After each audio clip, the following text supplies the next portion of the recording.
In an America steeped in change and impossible dreams, a metallic specter emerged from the shadows of automotive history. The year was 1959.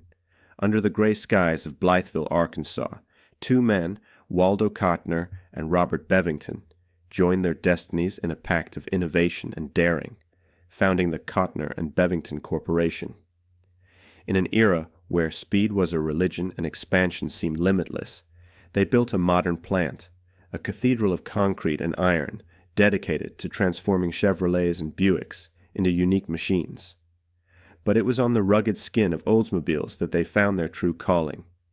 They created the Seville, an affordable coach renowned for its efficiency and agility, a discreet predator in a market saturated with heavy gas-guzzling beasts. Even so, the operation never rose above the status of a small conversion workshop. A lack of capital was offset by rare craftsmanship and an almost reverent care for every fiber and screw. However, fate is a capricious architect. In 1965, the colossal Divco Wayne Corporation crossed their path. A heavy name, already a century old, known for school bus conversions, and, more notably, for owning Miller-Meteor, the creators of the Cadillac ambulances that would later shape the legendary Ecto-1. Upon acquiring Kottner and Bevington, the conglomerate imposed a new mission, to apply its skills to Oldsmobiles, a more affordable alternative to the Cadillac nobility. They would now work on the colossal platform of the Oldsmobile 98, taming its vast wheelbase to create road icons that still carried the dignity and refinement of their more aristocratic cousins. But every flame burns toward the stars before it fades away. It was in this melting pot of opportunity and constraints that the most insane idea of all would germinate: the birth of the Jetway 707, a colossus that would challenge the limits of imagination and engineering.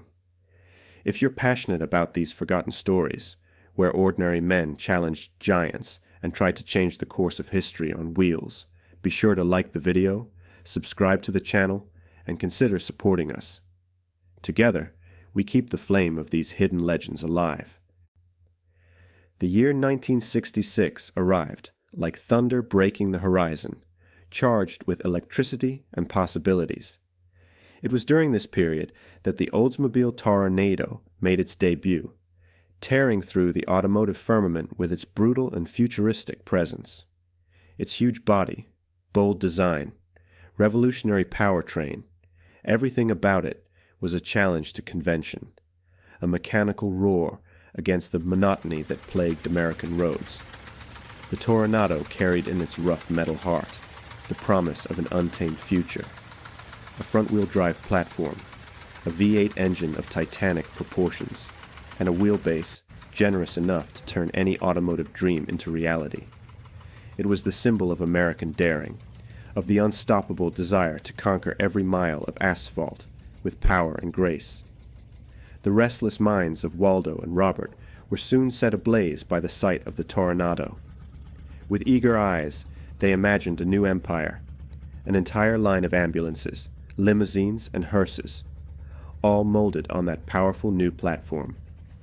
Wielding their dreams like a sword, they marched to the court of Miller-Meteor, presenting their vision in almost prophetic detail, wrapped in diagrams, prototypes, and hopes. But they found no allies there, only closed iron gates. Executives saw the idea as an affront to the sacred hierarchy of brands. A coach based on the Toronado would threaten Cadillac's supremacy, its aura of unattainable perfection. The Oldsmobile 98 could exist as a distant shadow, but a Toronado? It was too bright to be tolerated. To the blind eyes of the bureaucrats, the brightness of the future seemed like heresy. Stripped of power within their own factory in Blytheville, Waldo and Robert decided to betray the fate that had been imposed on them. They sold their shares, abandoned the familiar walls, and were reborn under a new banner, American Quality Coach, or simply AQC. Barred from using their own surnames, now registered properties, they bought back the ground where they had planted their first dreams in 1959. On that old sacred ground, amid rusty beams and oil-soaked floors, they rebuilt their altar to the automobile. The stage was set. The stars seemed aligned for a destiny of glory or ruin. The roar of the Toronado echoed like an omen, and a storm was brewing on the horizon. The first breath of life from American quality coach materialized in a creature of titanic proportions, the Jetway 707. Built on the untamed soul of the Toronado, this 28-foot-long colossus proudly displayed its 8-side doors, a mechanical gateway to a kingdom of 15 passengers. In a world where discreet limousines and traditional coaches were the norm, the Jetway stood out as a glorious aberration. And despite the shock at first glance, there were precedents for such audacity. The old and legendary Checker Motors Corporation, which emerged in the 1920s, had already ventured into the field of conversions with its robust Aerobus, launched in 1962 and intended for airport transport.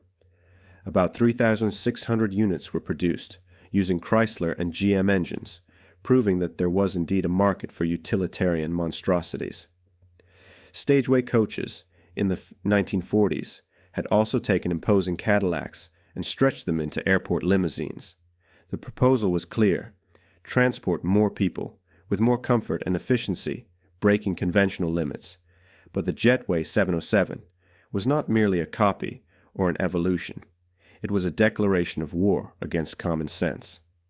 Instead of simple bench seats, each passenger reclined in their own individual throne, enveloped in thick foam and luxurious upholstery. A fragment of aviation transposed to the asphalt, as its name suggested. An undisguised tribute to the Boeing 707, the giant of the skies. The Jetway was not just a means of transportation. It was a physical manifestation of excess, glory, and American audacity. At every turn, every inch of its steel skin vibrated with a promise of absolute power, unattainable to the mediocrity of the masses. It was also a brutal logistical challenge. Maintaining the stability of a monster of such length required bold solutions. To achieve this, AQC implemented a double rear axle, giving the creature 6 wheels, an unprecedented feat among coaches of its time. Every street it traveled seemed to bow before its weight and majesty. In the Jetway 707, Waldo and Robert didn't just try to build a car. They tried to build a monument to what human ambition could conceive if left free to dream. The Jetway 707 was a rolling monument, but its anatomy concealed ingenious and courageous technical solutions. Measuring 28 feet long, it sat on a 185-inch wheelbase, an impressive extension when compared to the Toronado's original wheelbase of only 119 inches. The door layout was equally extravagant: 8 side entrances, plus a huge rear hatch, for a total of 9 openings. Its interior was configured to accommodate 12 to 15 passengers, depending on the buyer's specifications. Each seat, isolated and individualized, reinforced the luxury and exclusivity of the vehicle.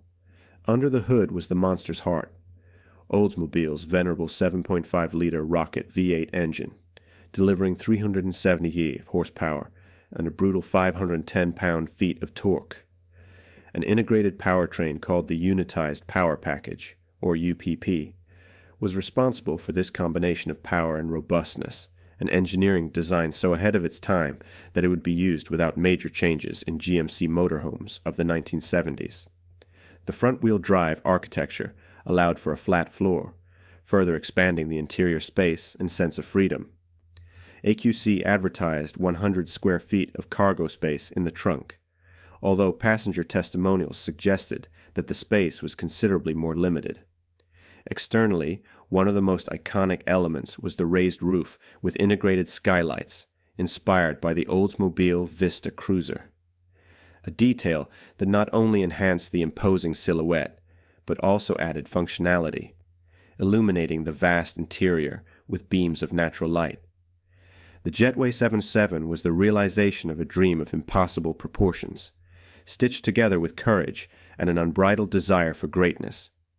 But every dream has its price, and soon the weight of that ambition would begin to drag its creators into the depths of ruin.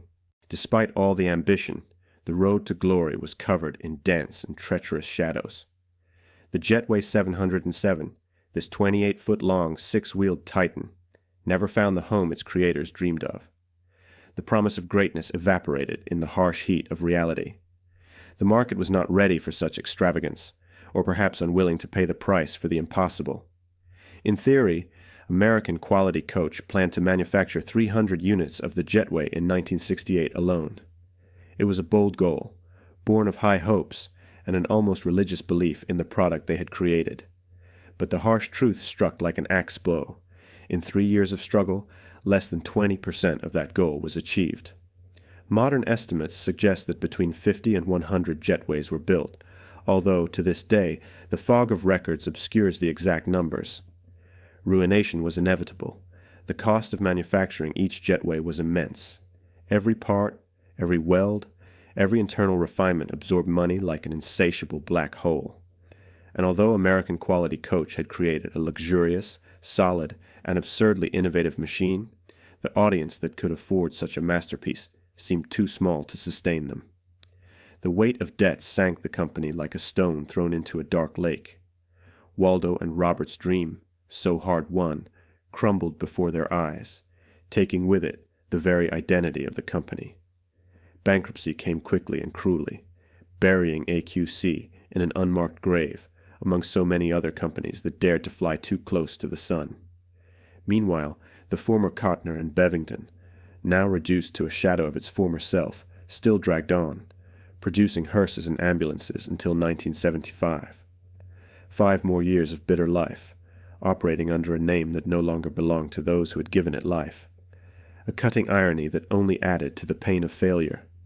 The Jetway 707 then became a living relic, a time capsule slowly rolling through obscure events, parked at classic car shows, sometimes popping up at auctions like a ghost in search of redemption.